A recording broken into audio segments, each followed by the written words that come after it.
Hey everybody, it's Bust with Battles with Bust number 143, and today we're going to be jumping into the Last Chance Gauntlet. And so, yeah, a little bit of stuff before we really dive in. I got thoroughly confused about seasonals. I thought seasonals was 2 weeks away from when it actually is. It'll be in this upcoming weekend, and I thought it was 2 weeks from that. I got a little confused. Like, I thought the patch cadence kind of went to where the new set comes out 2 weeks later. There's like a bug patch. 2 weeks later, there's the big patch, like we just had with 313.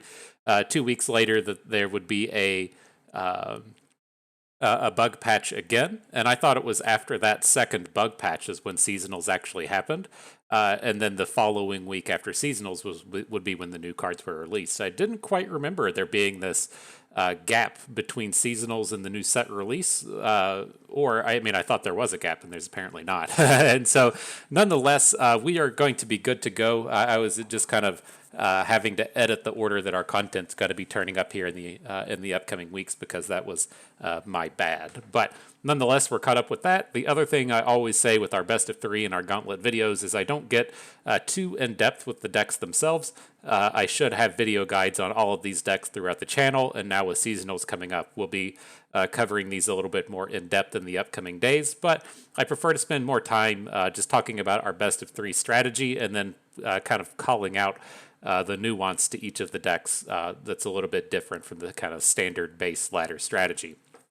And so, with that out of the way, let's go ahead and pull up a spreadsheet everybody wants to see. And the best of three lineup that we'll be bringing today is Akshan, Kaisa, Tryndamere, and Scouts. And so, I feel like this kind of lineup is in a pretty decent spot, as I feel like we've learned over the last season. It was okay just to play the best deck and then plan to ban it if your opponent also brings it, right? And so the idea right now is the various flavors of Kaisa are clearly the best decks in the format. I think that she is most certainly weaker, right, with the nerfs to Supercharge and the nerf to her second skin, but I think the Kaisa is still just the strongest deck. So we're bringing it. If we play it, we're going to ban it. I expect to see this kind of happen back and forth quite a bit, but there's not enough decks in the format that really take advantage of Kaisa, and those that are able to fairly consistently beat Kaisa are garbage against everything else, and then they're also just not high enough win rate to where they just like KO Kaisa, right? Their win rates are like 60-40. They're nothing like 80-20. And so I feel pretty good bringing Kaisa. My idea with bringing Akshan Kaisa as opposed to just Mono Kaisa is what we did a lot of ladder grinding with and a lot of best of three work with before the 313 patch is I feel like it's a little bit stronger against pirates. A lot of times picking up cards like the Rite of Calling are just dead against the likes of pirates, and I like the early game interactivity that we get with Akshan. If that's just coming down, trading immediately, and then building up the landmark thing like 6 turns later, fucking fine. You know, that's just kind of a play you have to accept against pirates, and that's why we're bringing the Akshan version. Otherwise, the idea with this lineup is that with Kaisa being removed, I feel like this is going to be a very polarized format. I feel like we're going to run up against extreme amounts of aggro decks and extreme amounts of control decks. I don't feel like there's going to be a lot of in between, and I don't feel like that there's going to be a lot of say like balanced lineups to where you bring pirates, you bring a deck like Darkness, and then you bring a deck like Akshan Kaisa. I feel like it's going to be a little bit more spread out, or I'm sorry, not spread out, but kind of polarized. Ours, I feel like we're closer to the control deck end of the spectrum than we are the aggro end of the spectrum. I've been talking about a lot of these concepts here recently about what a control deck actually is in the game of Legends of Runeterra, and that's one of these decks that I feel like are mid-rangey kind of decks kind of close out the game on turn 7 or 8, and now the control decks win the game on like turn 8 or 9 or so. And I feel like we're a little bit closer to those turn 8 or turn 9 or so style of decks here. But to kind of avoid that and stay away from it, again, I expect to see either these control deck lineups or these pirates-based lineups. And my thing with the control deck lineups is I think Darkness is just garbage. I think Darkness is a bad deck. Our entire lineup has a good match up against Darkness with very little effort. And so when we see these lineups that kind of contain Darkness and Trundlemere and Heimerdinger, Jace, and the likes, I feel pretty good just about having to be up and playing against Darkness. And so I think that that's kind of a good place to start. And then the second piece here was, of course, this concept of just a full-on aggro lineup, which I think we're doing okay with as well. The reason I'm wanting to talk about this to a little bit of extent is I feel like when we get to seasonals, we're going to see these concepts quite a bit. And I think across in seasonals, across 9 rounds, 2 rounds, we'll just play against some random wildcard shit. And then maybe the other 7, I think we'll play against something like the control deck lineups 4 or 5 times, and then the aggro lineups another 2 or 3 times. But I feel like as we're out here up against the Last Chance Gauntlet, that's going to be flipped. I feel like we're going to run into a higher likelihood of just seeing a full-on aggro lineup than we are a full-on control lineup. So I have edited my decks accordingly. And so that's kind of the overall idea here. Our planned ban is Kai'Sa. The rogue lineups, if you will, should all be kind of involving Kai'Sa, and I feel like both the control and the aggro deck lineups, while they may not bring it, probably should. But she is our first and foremost, our big powerhouse deck and our ban of choice. I think we have a good lineup against the full-on aggro. We have a good lineup against the full-on control. The full-on control being kind of very heavily likely to play Darkness, where we have a pretty good matchup as well. I do have this table of potential problems here in the middle. I didn't talk about this too much. I don't think it's quite necessary. The only thing to call out here is we can run into this kind of unfavorable matchup to where we have to play against both tokens and lurkers. You can't get ready for everything, and hopefully we just don't play against it. We are tuned a little bit towards the aggro end of the spectrum, so maybe that helps, but that is the one place I'm kind of worried us seeing is an aggro lineup containing the aggro decks we aren't entirely expecting. So for our deck lists themselves, a fairly straightforward version of Akshan Kai'Sa. The only thing I will call out in this one is we don't always see Sharp Sight. There's a variety of combat tricks people play. I think everything in this deck is fairly well locked in, and that last place where people are kind of making edits and having a bit of agency in their decisions belongs with how many concerted strikes you're going to play. If you're going to play any of these combat tricks like Sharp Sight, Ranger's Resolve, or Chain Vest, and then your choice to come down and play a certain number of Merciless Hunters. If you're not playing Akshan, Merciless Hunter kind of drops down in value. If you are playing Akshan, it goes up because it gives you that opportunity for quick attack challenges on the second turn. And the idea here is I'm not like super interested in that. I feel like the games to where you need action on the board, you just don't have time for that shit. We're just going to trade against pirates on turn 2 anyways and not build up that quick attack challenge. And so from the kind of deviation from standard, in my opinion, is I've cut out the one concerted strike, the one Merciless Hunter to fit the room in for the 2 combat tricks. And then I am choosing Sharp Sight over the tough-based version so that we can block Zap Spray Fins. And so I do like having access to a attack stat boosting kind of card, and then also access to Zap. You do lose out on the ability to pick up Tough, but I think the versatility we're getting out of this is a little bit worth it here as we're looking to focus on the aggro decks. It lets us do stuff like block a misfortune with an action and survive and do things like that. And so that's the idea with Akshan Kai'Sa. Fairly standard list of Tryndamere as well. We are going a little bit heavier on the life gain / removal package, if you will. We're playing the full complement of Vile Feast, Catalyst of the Aeons, Withering Whale being the big one for the aggro matchups here.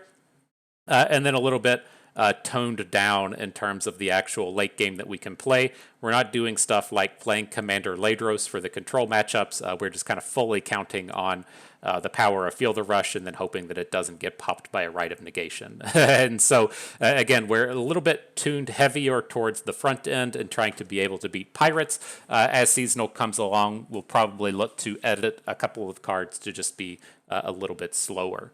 Last but not least, we're bringing Scouts. All kinds of versions of Scouts run around. We're not playing the Inspired Light version. And if you're familiar with our channel from way back in the day, we're also not playing the the Stony Suppressor version. That's something I'll look to potentially bring towards seasonals.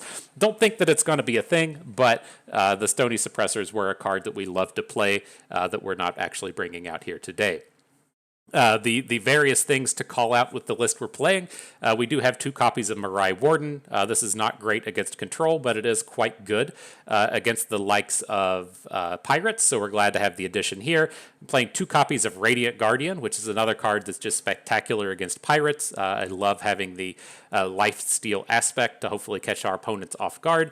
And then we're going for the big punch and the triple Gen VV and no copies of Cytherea. The idea with this is it just gives us the full scout package to really help us come out and level up Misfortunes. There's not a ton of great interactive ways to take down Misfortune beyond like an initial one-shot adder, and I like just the high-powered punch ability that Gen Vivi gives us with the extra scouts. And so the Cythereas tend to play better in a world where there's a bunch of like Bandle City.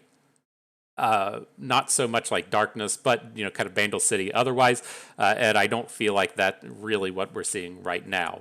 In the last format where Scouts would have been good, there was a ton of Bandle City running around, and so I feel like the additions of Cytherea were quite strong, given that you have to attack through a bunch of Conchologists and a bunch of whatever the 1-drop is that generates a spear. Like, with all that stuff, you needed to be able to attack through it with your fearsomes. I don't think that's the case here, so I want the kind of extra scout punch that we get out of Gen Vivi.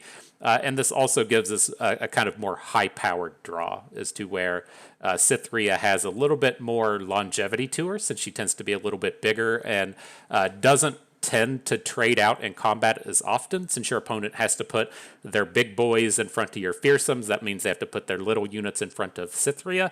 And I don't feel like we're trying to have that kind of like slowness built into our deck. I feel like the raw power we get from Gen Vivi is going to be a little bit stronger here. And so that's it. That's the 3 decks we're bringing today. You all know what we have to do before we actually jump into battle, though. We do have to go and pay the pay-to-win price. And I don't know how Feel the Rush actually works, if it puts premium champions on the board or if it pulls the physical-looking champions out of your deck for you. Either way, this is going to be our premium deterrent from Rite of Negations in bringing out the premium Feel the Rush. So I feel pretty good with paying the price in that way. Let's get our decks on and ready to battle. Make sure I click the right ones. Does it have the suppressor? It does not. Let's head on in. Okay, good stuff. All right, and so a fairly similar lineup from our opponents. This is kind of what I was expecting to see. Got a real aggro selection here in the Pirates. We have Annie Jen as another aggro deck, and then, of course, Akshan Kaisa here in the middle. And so Akshan Kaisa is going to be the one that we're going to take out.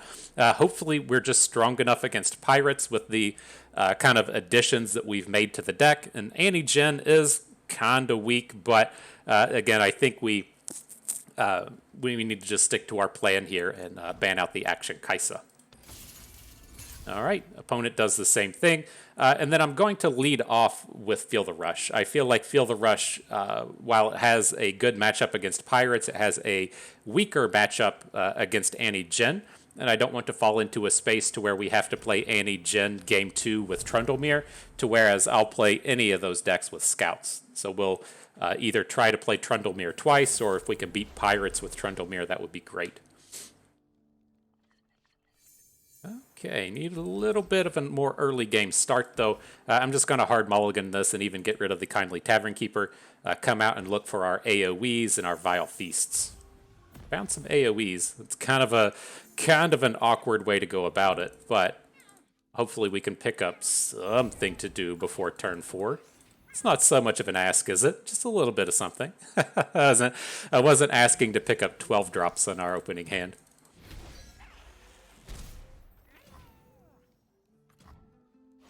All right, what you got for us, deck? Something good? Well, at least it's a card we can cast, right? That's a way to put it. And if he open attacks next turn, it kind of feels okay. Oh boy, a third Fielder Rush. You know, if he wants to open, since we're just full banking the mana out here, he doesn't take the bait, but we can at least flash freeze to prevent 3. Gotta spend that mana. Pretty brutal opener. I feel like pretty much everyone on the planet can agree. Triple Fielder Rush by turn 3 is not what you're looking to pick up. But hopefully we can turn things around with these Blighted Ravines now. Give me that little bit of heal.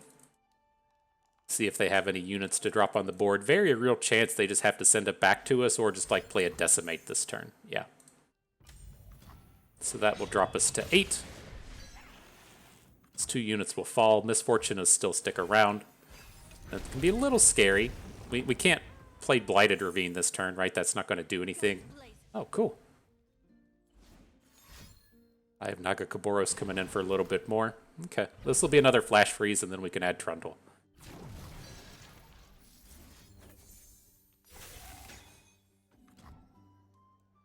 So it takes us down to 5. We're still surviving. We're alive.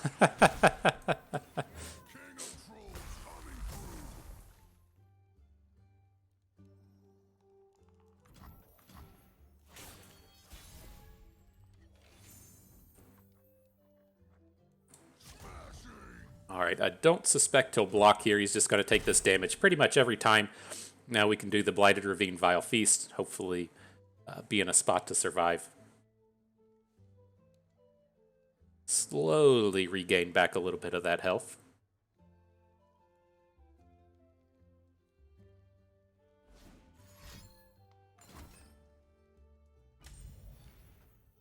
Okay, can't do anything about the Riptide Sermon, but we'll clear out the Misfortune, and then we can just trade with the Tentacle next turn if that's what it comes down to.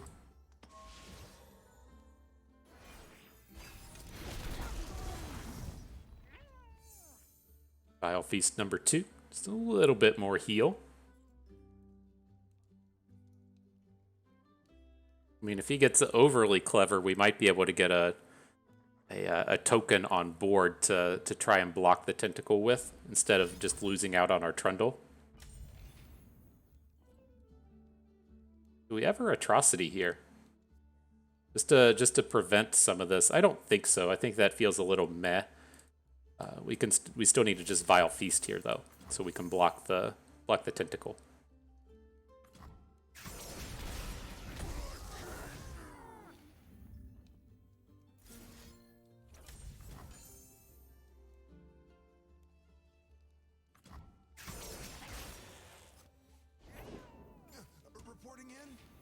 Okay.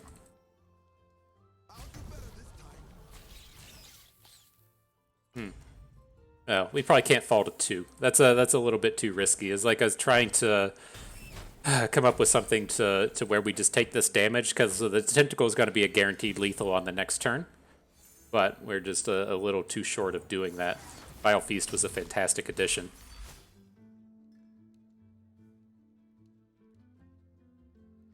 Would like to see him spend down some mana before we try and Vile Feast, right? He does have the opportunity to throw away with like a Noxus Blast, right? So he gets to cancel the drain and then send the damage to face. This has to hit with the drain for the Vile Feast to work. Didn't have it though.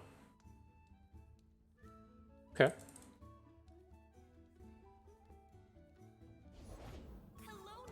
That's scary. Wow. Talk about completely whiffing though. He hit the Dragon Chow and the Watchful Idol. Now, the Watchful Idol does improve the Tentacle that he has on board, but he was really looking to pick up some width here. Curious if he tries to make another play and lets us just feel the rush. He can't. He has to be opening here, right? Say, extremely, extremely high chance that we're just dead, but you know, we get to play Feel the Rush. Maybe he just has a bunch of weird shit in his hand.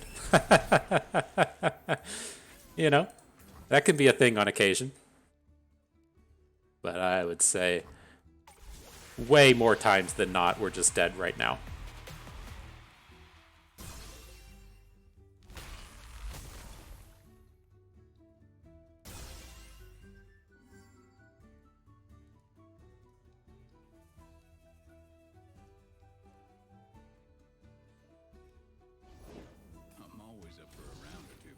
Interesting. Twisted Fates is down to 1.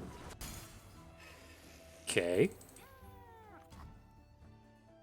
Does he really just not have burn here? I mean, we're tapped out. There's no, there's no two ways around what's happening. Okay, okay. We might still be on it. He can pick up Make It Rains off of his zap. Maybe he missed out on a Noxus Blast. Everything just goes your way sometimes, right? Nope. Nope. But that was a pretty unfortunate start to things. I'm not really pleased with how that went. You can't be super happy when you start with by turn 3 drawing 3 Field of Rushes and an Atrocity. It just doesn't work out that nicely. But that's the way life goes sometimes. We'll just move on to the next one.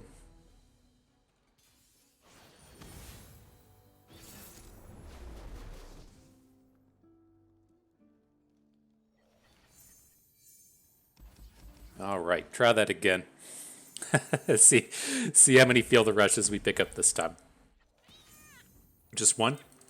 So it's a little bit better. That's a little bit better than the numbers we were hitting in the previous games.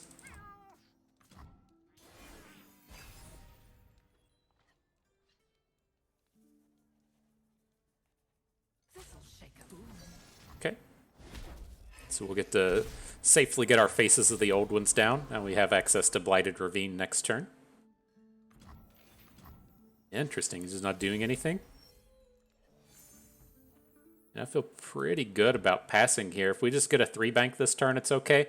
Otherwise, we can stop and see if he wants to put any units on the board. But, I mean, if he realistically adds nothing here, that's just so huge for us. So let's see what he spends. Ooh, Decimate. Wow. Okay.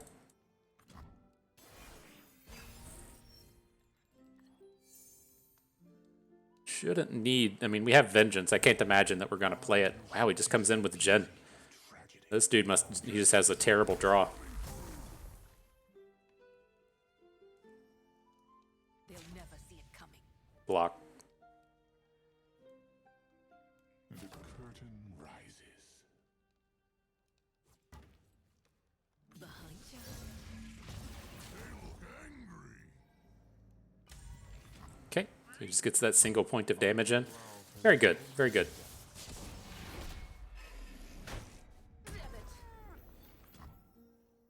Does he ever block our Trundle here if we attack?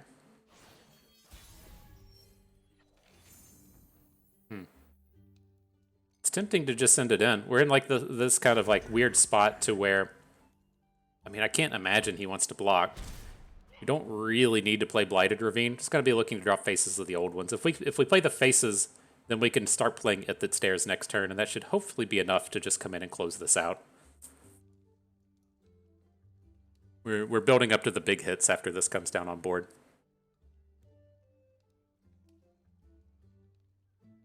Then if we want to this turn, I mean, we still have access to the Blighted Ravine. Overbanking 2 mana is not that big of a deal. All right.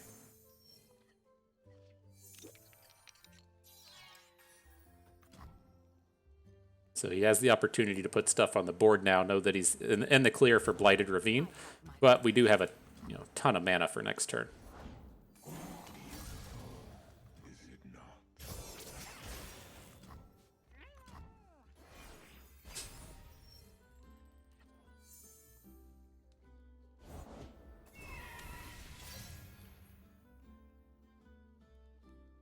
All right, so that stuns our friend Trundle. Now we can look to drop It That Stares for the AoE. How far away is his Gen? Right, his Gen is going to drop a stun on us. Would we rather just play the Kindly Tavern Keeper and then Vengeance Gen?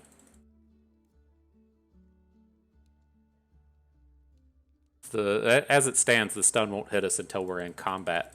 I think that's okay. And then we can just start building up stuff next turn. Right, if he hits right now, it's not that bad. I am frightened. Stagehand is fairly bad for us. Embrace it. Your adoring public awaits.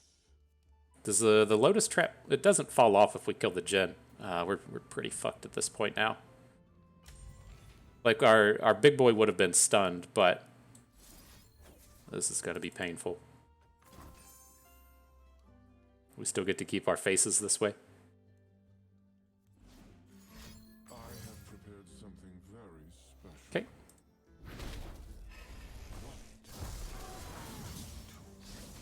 Alright, looks like this combo will take us down to 1. Oh, no, we're just dead. F. Whew, brutal start for the Tryndamere deck. Hopefully we can recover a little bit after this. Not trying to come out here and lose matches, but that did not go particularly well. The anti-gen matchup is much worse. That's an unfavorable matchup. But the Pirates matchup's the one that we needed to be winning. And it was just kind of the low roll that you can't do anything about. But I do think that last game there against anti-gen, that was okay, right? If we'd come in and just sent the 8-drop in, then we would have been getting blown up still. So I think that was okay. Here, same deal. I'm happy enough to play against both Pirates and Darkness. We're going to ban out the Akshan Kaisa. And I feel like our matchups are pretty good against both of these. That was the idea to the lineup that we're bringing.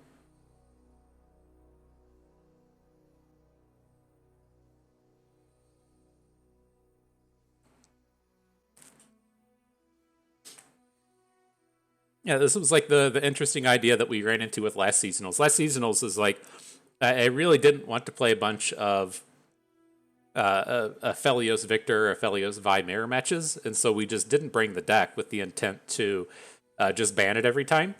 And then the kind of weakness to our lineup was it was still fairly weak to Talia Lysandra, and so if opponent decided to bring both Talia Lysandra and if they wanted to bring both Talia Lysandra and Victor, then we were kind of hosed. And looking at it, it was a good idea in theory. Looking at the numbers, people only brought that matchup 1% of the time, and then we lost to it both times. So we shouldn't have been playing against it with that much frequency, but we did. But I still, didn't really drive home the concept of it's okay to just play the best deck, and then if your opponent brings the best deck as well, you can still just ban it, right? You can run into situations to where they'll let you play it. And so I feel like that's the spot we're in with this Akshan Kaisa. We should just be bringing it. But okay, with this matchup here, I feel pretty good taking the Akshan Kaisa up against anything, and I feel like the Scouts is the worst deck of the two. And so given the opportunity, I wanted to get the Scouts on board. And so if we have to play them twice, it'll be our preferred play twice deck. But again, I'm not too upset to play against any of his matchups.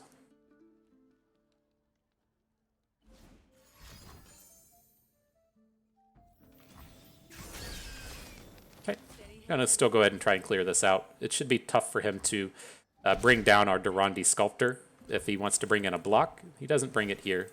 So I would assume that he just doesn't have Vile Feasts at this point.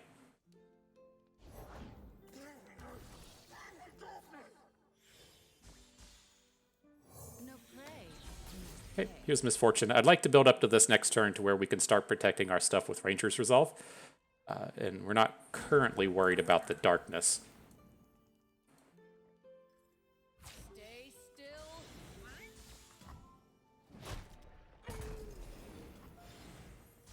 Okay, let's keep it cleared out. We're going to have a reasonably easy time filling out our board after this turn. So I think that's an okay one to get off the board. I could see an argument for waiting, but we're not going to be able to add too much to the board that gets us out of dealing with that unit in combat.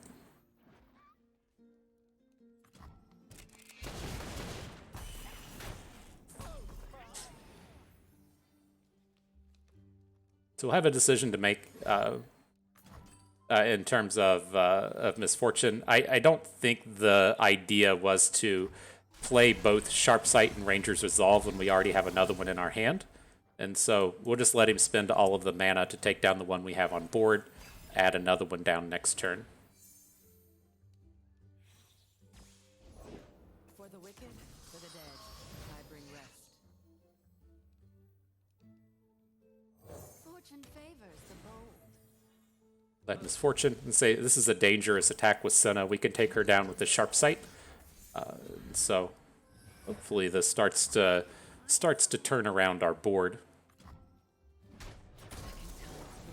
I don't know how much I agree with that attack. If you don't have the darkness in hand, I think I could see the argument for kind of going for it, but without the darkness, I'm not too sure how I feel about it. Or when you already have the darkness, I'm not sure how I feel about that.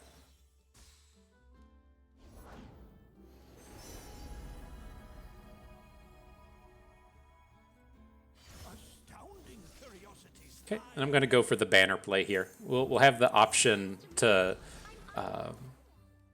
go for a golden Aegis on our next turn. I don't feel like skipping out on these units now or skipping out on the challenger now to get the double attack in on this turn is quite worthwhile. We have a pretty overwhelming presence on the board. So let's go ahead and boom down that bro. And the box comes in. That's fairly annoying. They just play such a varied removal suite in this, it's too tough to tell what you're actually going to be up against. Can't Rangers resolve through that.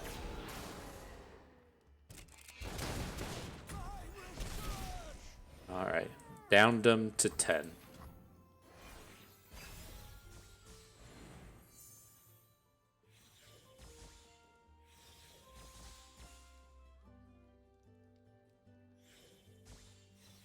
Needed that Jin Vivi for this round. Oh, interesting. We were setting up the 4 Demacia play for next turn. That's not here anymore, but we do have this big setup now with the Island Navigator. So I'm going to come in.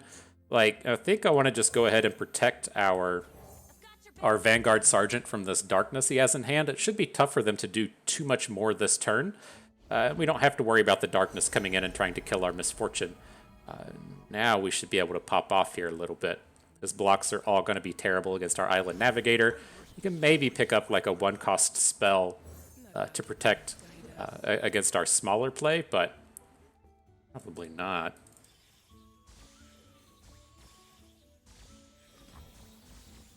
All right, let's get into combat, boys.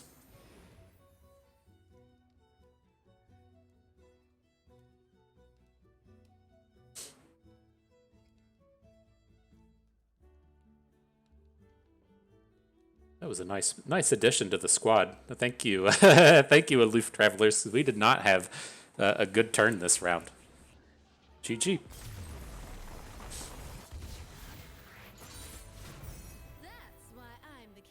That's why you're the captain, Misfortune. We appreciate it. The hard work that you do. Now we get 2 games of Akshan Kaisa.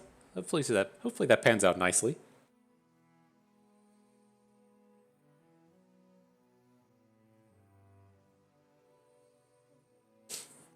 Yeah.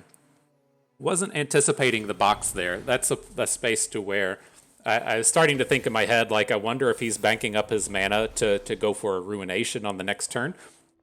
The box wasn't entirely on my radar there, and so interesting to see that come at us. It's one of those spaces as to where in seasonals you have the deck list, and so you know that the box is on a potential play, but in Gauntlet you don't get to see it.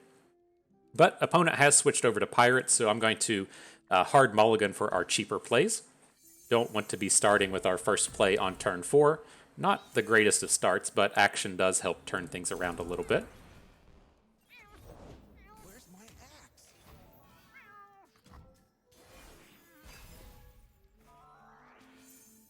Man, our draws are unagreeable today.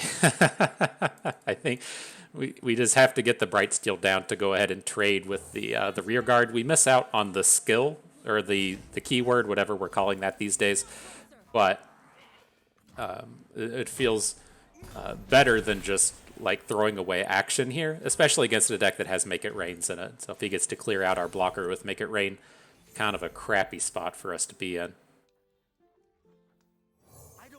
Right, well, Fury's not the greatest of abilities on Voidling, but we can't get out of not playing it this turn.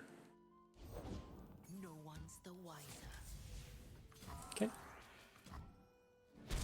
No misfortunes. She would have been a little bit unfortunate there, but she didn't come to the party.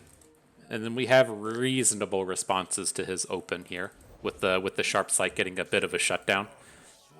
Ooh, he's definitely opening. It was a very 1-drop heavy draw.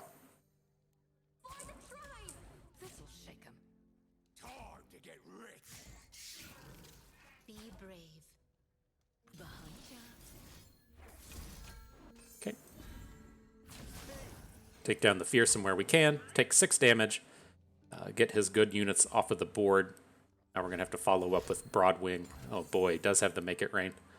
Well, I'm glad that we at least took the path that we did, but I think our hand's probably just a touch too slow at this point. I don't know, we're at 10. We'll see if we can pick up a... the big addition here would be finding a Radiant Guardian.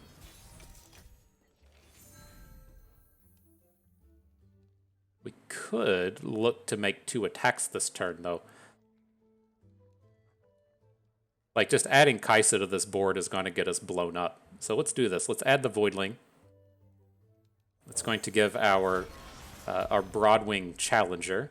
We have the opportunity to take 2 units off of the board. It can be, like, a little scary, given that if they have another Make It Rain, or if they have a additional way to fill out the board, it's not that awesome for us. But if we're getting the chance to put the barrier onto the Broadwing and then come in and take down another 1 health unit like the Mirai Warden over here, then it's kind of okay.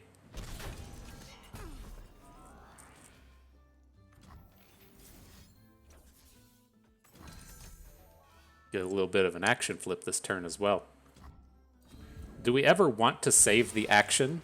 Like, just not attack with him so that we get the... I think we want to pick up the card next turn.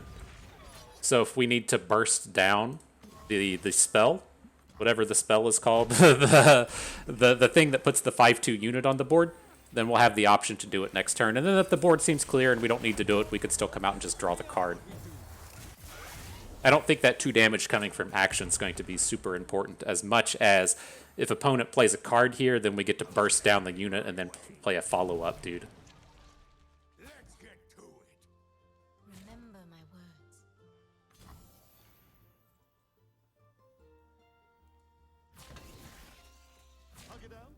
words. Something like this, we end up losing out on our bird, and we kind of take an additional point of damage from the Legion Grenadier, but I think this is okay.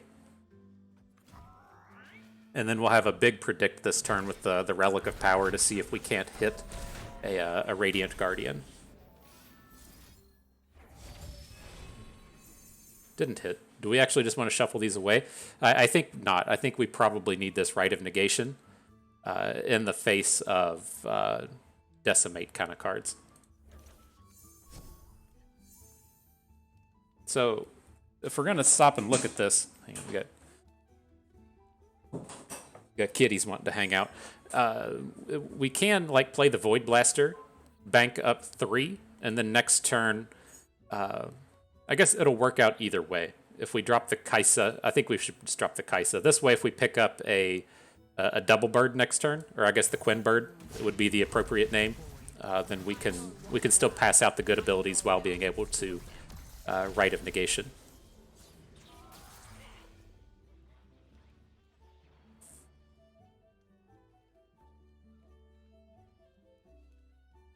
I was just trying to think if we would prefer to maximize our mana depending on the cards we would pick up for the next turn.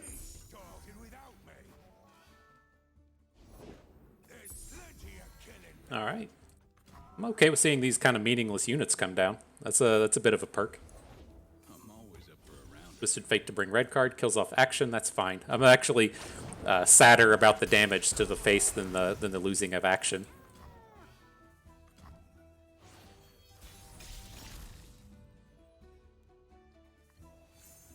Well, Action says, I'm here to party. I'm not going to just go down like that. So, let's see. Let's go ahead and start off with this second skin style play. So let's supercharge our little bro. Second skin onto him. See where that gets us. We're not going to be playing Rite of Negations this turn. Hopefully we can kind of peel into next turn and have it go off. I'm going to set up a board to where he has to be blocking stuff, because he shouldn't be able to burn us out from this space. Maybe he can.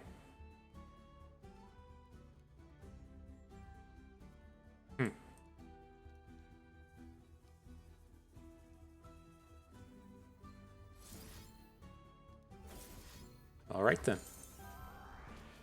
Cancel that. Come back. We'll be playing the right. Maybe the supercharge was a little bit too much. We could have added the extra unit to the board, but our Kai'Sa would have been kind of non-threatening. We're just dead now, right? We aren't presenting enough for a lethal. Going to be able to hit us for 6 right out the gates. Yeah, we should have peeled the unit onto the board. I don't think it would have been enough here, but we're definitely dead. Yep.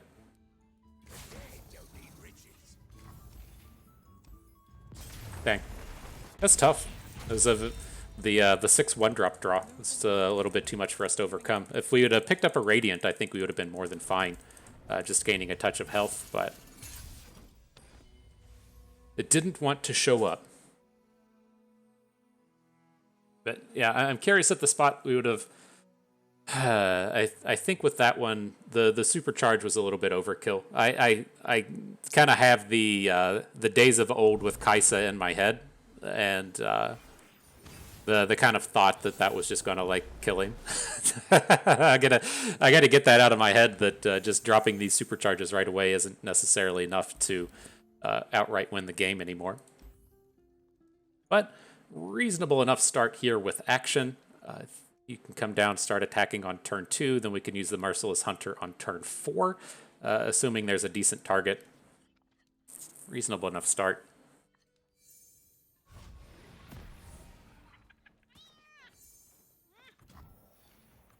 Okay.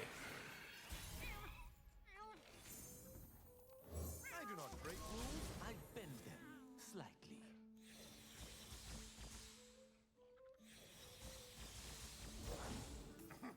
Sure. Here comes the party, my dude.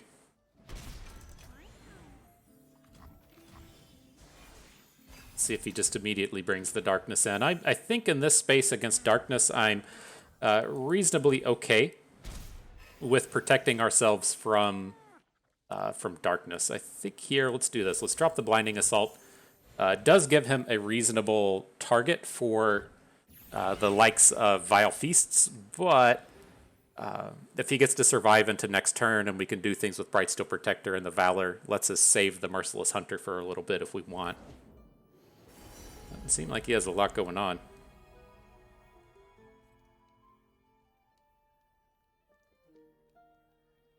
What wondrous discoveries await below. Interesting.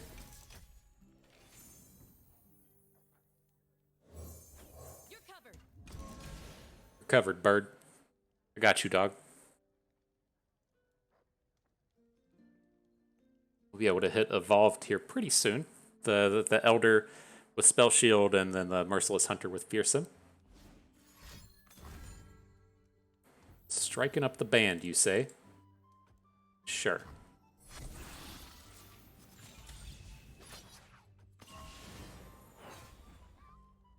So we'll go ahead and take this dum-dum down. I don't think it's going to be worthwhile to get a Sharp Sight going, but we can still attack with Akshan and get the additional tick up on our Warlord's Palace. Villains beware.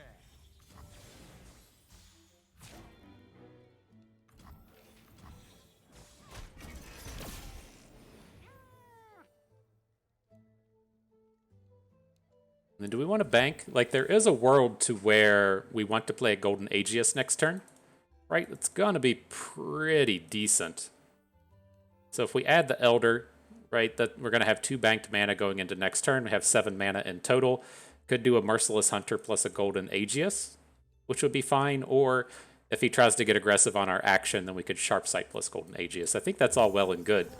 Like, if we had multiple Evolves, I think we might want to get like a little bit more aggressive with the Golden Aegis, but I think this is decent here. Taking down the bird's fine. You've done your part. We don't have Kai'Sa anywhere. What'd you hit? Challenger? We've already hit Challenger.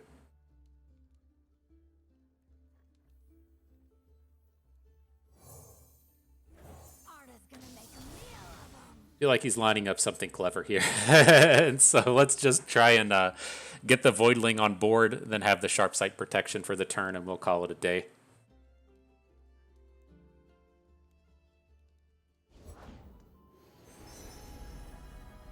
I mean, is that the way to go?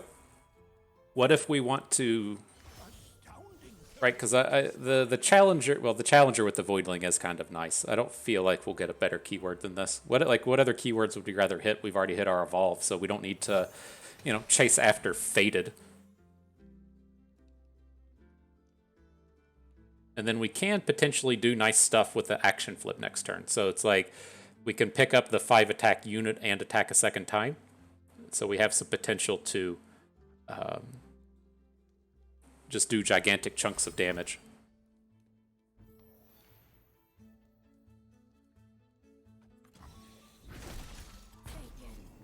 All right, well, not a bad addition. Still want to save the Sharp Sight to protect our action with.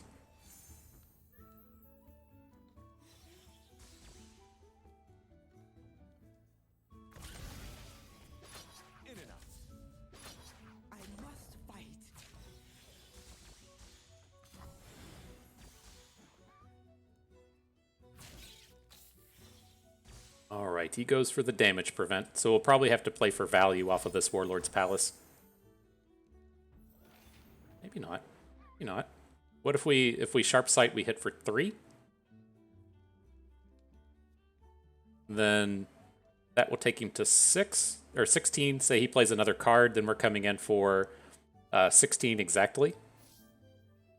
Okay, we can even get a little bit bigger with our Blinding Assault. I'm on board. Planned it this way.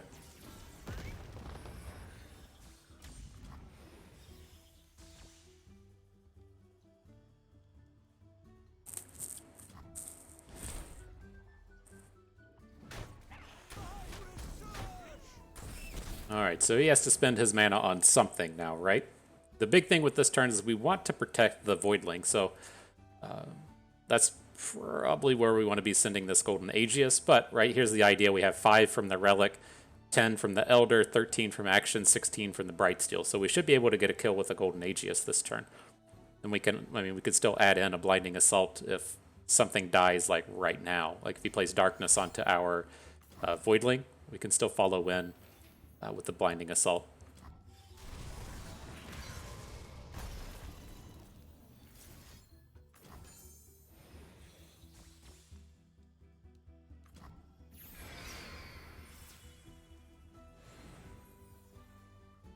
I think we might be there.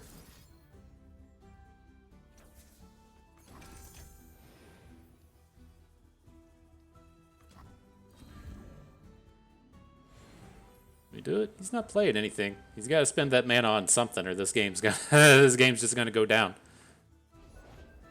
Excellent.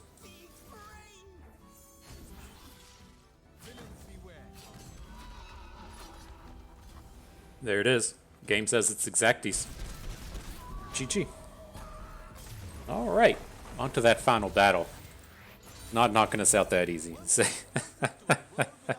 Not taking bust down so soon.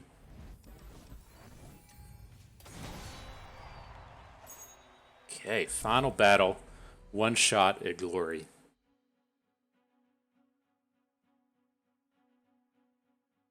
Let's keep those Kaisas up. That's interesting. I'm surprised people let you keep Kaisa up. She is, again, much slower. It's just the nerfs to the last patch were not inconsequential. And that gets me thinking to the point as to where, like, when you get to that kind of, like, 2-year mark of the game, that's when they start generating a standard format. And I'm kind of curious what Riot's plan is, right? Because there's a few different reasons. It's you want people to have to buy the new cards, right? And so if you're just adding in new cards, they aren't. It's a much bigger barrier for the new cards to be good when they're compared to everything in the existence of the game. And so I'm curious how Riot looks to kind of incorporate a standard format, or if they're going to look to do some kind of like champion rotation, or if Because the thing that gets kind of awkward was, if you look at a game like Magic or Hearthstone, there's a, like a core set, which would maybe be Foundations, but the core set in the other games is compromised of all the cards, kind of currently in existence, or I should say all the factions, as to where in this game there's only like 7 of the 10 factions in the Foundation set. So I'm curious how they intend for that to go. But interesting little off-meta setup that's coming at us here. I worry about this big Freylord package that appears to be coming at us. That tends to be pretty good against the things of like Akshan Kaisa. So I wouldn't be completely surprised if this was a deck kind of looking to target her. But this is some like oddly off-meta stuff, and so I'm not entirely certain what's coming out of Ash Kindred. But I think like Talia Ziggs does have a decent matchup against Trundlemere, and so I think we can play it safe and assume that like that's the one that we want to target. I feel like the width that appears from our decks should be enough to kind of tackle this Ash Kindred deck, and I'll just roll the dice against Braum. I think this is okay. Interesting seeing, like, I really thought Scouts was going to struggle against the Braum deck, but all right, let's see what we're up against. Trundlemere up against Kindred Ash. All right, so I don't imagine this is going to be a particularly quick deck. We'll get rid of Trundle, look for more ramp at this point. Very happy to start with Cattles to the Aeons. I'm just trying to imagine like, what their unit suite is going to look like, and he might drop like an Omen Hawk, and then he might drop a Ice Veil Archer. That's like a very Freylordian style curve. He can look at things like a Hunting Prey, whatever that thing is called, out of Shadow Isles that generates the prey. I just don't feel like this is going to be a particularly aggressive curve deck coming at us. And them not playing anything through the third turn just feels spectacular.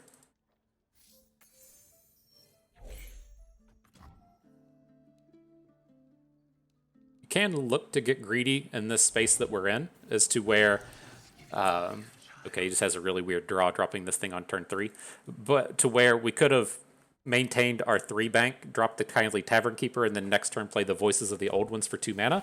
But that starts to get pretty deep into risky land, and so I'm not like amped about jumping into a curve like that. We'll get the chance to build up.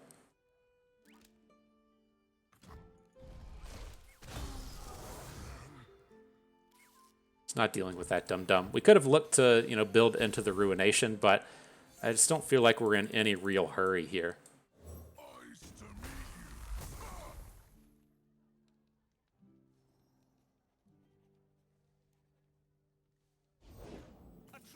Sure. Kindred was a good answer to Trundle. These cards on board are not, and so we're moving along. Moving along.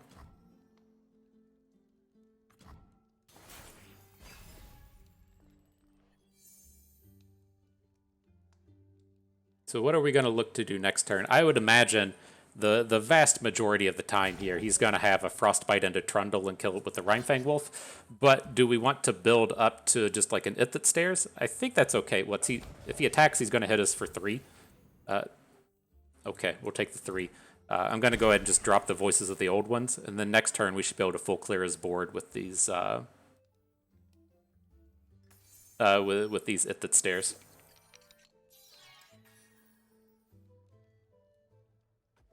What did we pick up? One Fielder Rush. I was sitting around just waiting for more to happen. Nothing too exciting happened there. I was getting a little bamboozled by what was in store. But yeah, this looks exceptionally strong. It's always cold in the Freljord. You're in my kingdom now. Okay, nice little flip on our Trundle.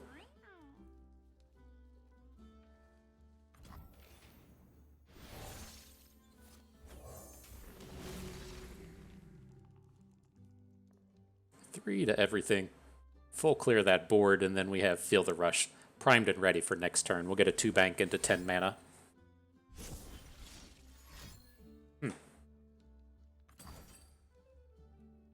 Interesting.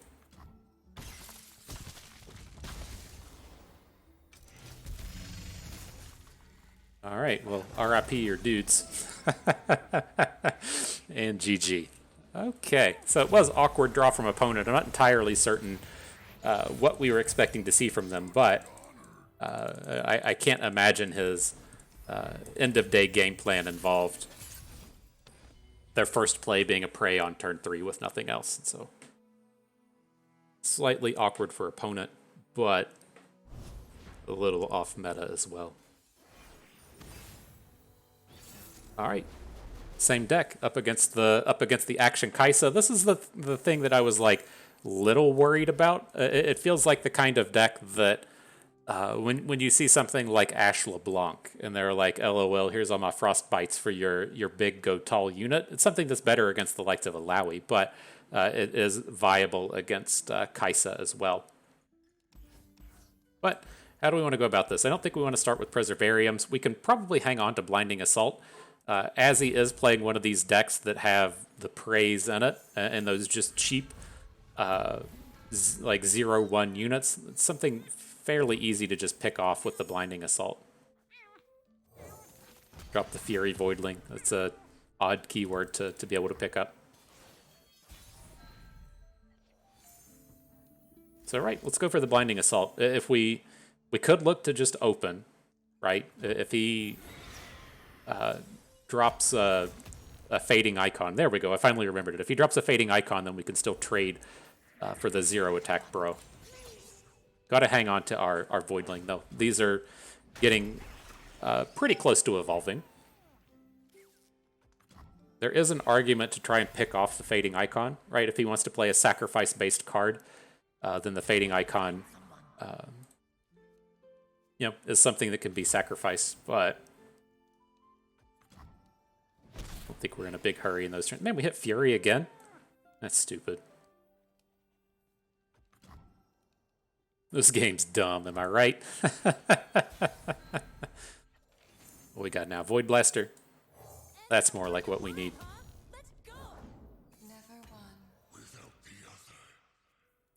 Probably too dangerous to attack. If he's going to have a Flash Freeze or something, I don't want to trade our Void Blaster into Kindred. It's going to be tough for him to like deal realistically meaningful damage. So we probably don't need to just rush it out here. I do feel a little bit better with this Rite of Negation for our Kaisa. Okay, he can't Vengeance anymore. I mean, how much do we have to worry about this board? We did hit Impact down here with the Voidling. I think Kaisa is going to be okay here.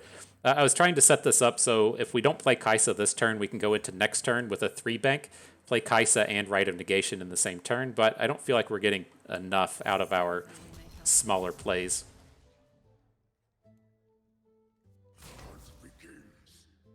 Gotta block something out of this. Like, I don't want to lose too much because of the Kindred, but it's like if we're going to block Ash, like with the way that these attacks are ordered, if Ash kills our Void Blaster, then the Kindred is going to land onto our smallest unit. So let's go ahead and put the smallest unit down here in front of the Fading Icon. Now, the other thing to kind of consider with this angle is if we're going to, say, Sharp Sight our Void Blaster, it's probably not going to die to Ash, and now we are going to lose a unit down here with this Voidling, but I don't think we're going to want to use the Sharp Sight because Kaisa is too important here. So I would say that we'll just never Sharp Sight. Next turn, ideally, we'll hit an ability that we can use and see if we can really get our Kaisa flipped and going. Now, do we need to... Maybe we do go in for Sharp Sight. The downside to the Sharp Sight play now is... yeah, he's trying to kill off our Kaisa, right? I was kind of missing out on her not shrinking. Is that still okay? I did completely miss that Kaisa was going to be the target of the Kindred play here, but I think this is fine. We don't have to roll that high for our quick attack for our Voidling to hit, right? It should be at least like better than a coin flip, right? In addition to whatever else our deck can offer forth. The waters give you life, child. She's so strong as she flips. Now this Ashe has 1 health as well. All right, I haven't looked yet, but we picked up Supercharge, so we're guaranteed to just hit on exactly what we need. This is the game to where the Supercharge is just ready to pop off, right?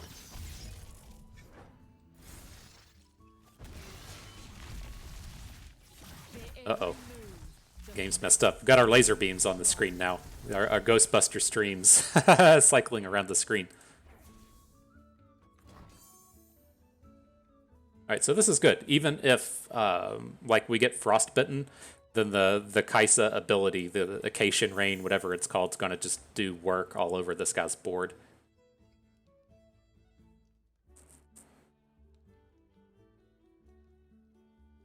I think we're in tip-top shape now.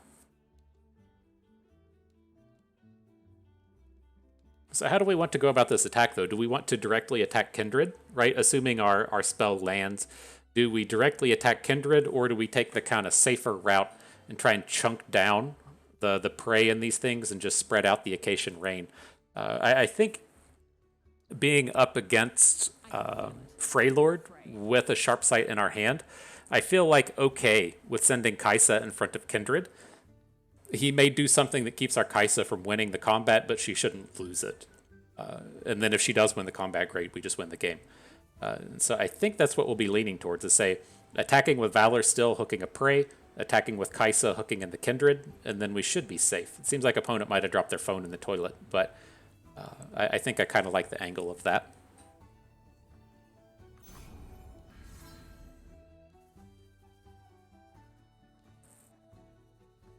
I think that's what we got. The old whoopsies. I'm playing the game at work, trying to manage my way into seasonals, and then I drop my phone in the toilet. It happens to the best of them. You get so excited. Might have realized he was up against world famous and legendary FTP Bust. He called his ma. He said, "Ma, playing FTP Bust, pull me up on the big screen," and then the game didn't go how they wanted. It happens. Happens. All right, so we've got our scout attack in. Looks like his board's about to get full cleared. We can still add in the Voidling after this, and then I feel like the game will be done. Oh, not bad, not bad.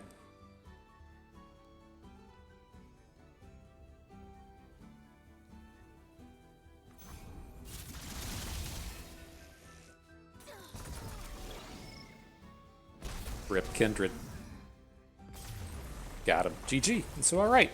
Got ourselves qualified for seasonals again.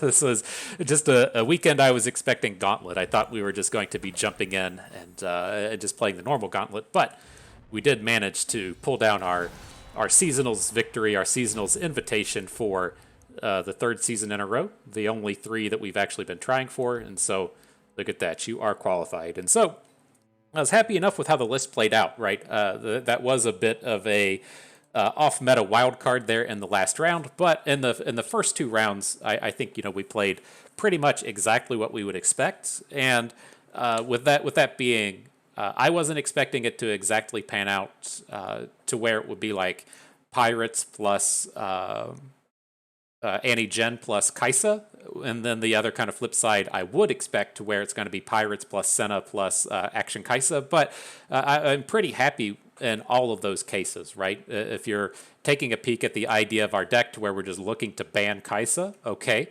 we got to do that every time we needed to, and then be good enough against Darkness and Pirates.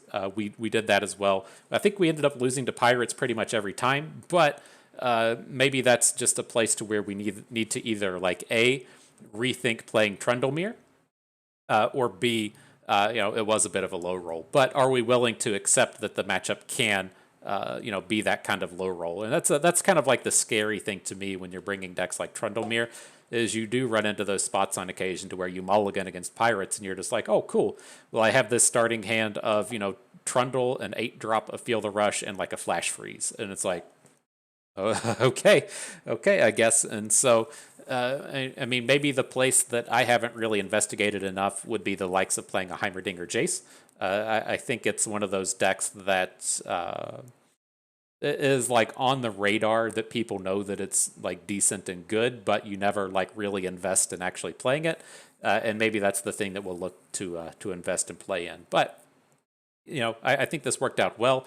And in our upcoming time here for the next few days, the thing that we're going to look to be trying to pull off is I'm going to get in another Gauntlet, probably play the exact same lineup.